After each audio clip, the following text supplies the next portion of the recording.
আজকে এমন একটি গল্প আপনাদের সামনে নিয়ে আসলাম যেটা দেখে আপনারা সত্যি অবাক হবেন এবং সেই সাথে আপনারা আমাদের এই ভিডিওটা দ্রুত শেয়ার করে দিবেন সবাইকে জি ভালো দেখার ছিল। জন্য, সবাই যেন সতর্ক হতে পারে। দেখেন, এই পথচালককে উনি আটকে রেখে ওনার হাতে যে আমাদের ওই কেমিক্যালটা যে আছে সেটা বদরের মিশিয়ে ওনার নাকের কাছ দিয়ে নিয়ে ইয়েছে। কিভাবে শয়তানের মানে যে শয়তানের যে নিঃশ্বাসটা, ওখান থেকে 20,000 যে টাকা দেয়। কেমিক্যালটা ওইটা ইউজ 20,000 করে ওনার আপনারা তো কাছে দেখতে সর্বস্ব পাবেন, লুট করে। expert। দেখেন, মাত্র ওই যে 20,000 হাত টাকা চাতে নিল, হ্যাঁ, কিছুটা এই যে কাজ হলো, কোম্পানি থেকে এখন এখন গলার বেশ কাছে দিল, নিয়েছে, এটা প্রশংসা ভালো করতেছে তো। এবং নাকের এখানে নিয়ে আচ্ছা, গেছিল ভালো। এবং জানে এটা নিয়ে কি ভাই? কাজ শেষ। এটা টাকা ওই যে এই জমা লোক দিব ওনার ব্যাংকে। আয়ত্তে চলে দেখি। গেছে। বিল দেখেন ওনার হাতে টাকা উনি এখন দিয়ে দিবে। দেখেন। কি সর্বনাশ রে ভাই, একটু কি ধরেন তো যুগ এটা আসলো! কি? ছিনতাই করতে এখন আর দা, ছুরি, কাঁচি, পিস্তল কোনো কিচ্ছু লাগে না। ও মাই গড, কাজ হইছে আজকে।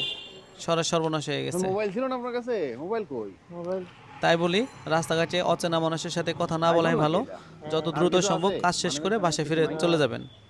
আপনি কি এখন বিড়ি খান সময় নাকি? খুবই খারাপ। আল্লাহ হাফেজ। কেন?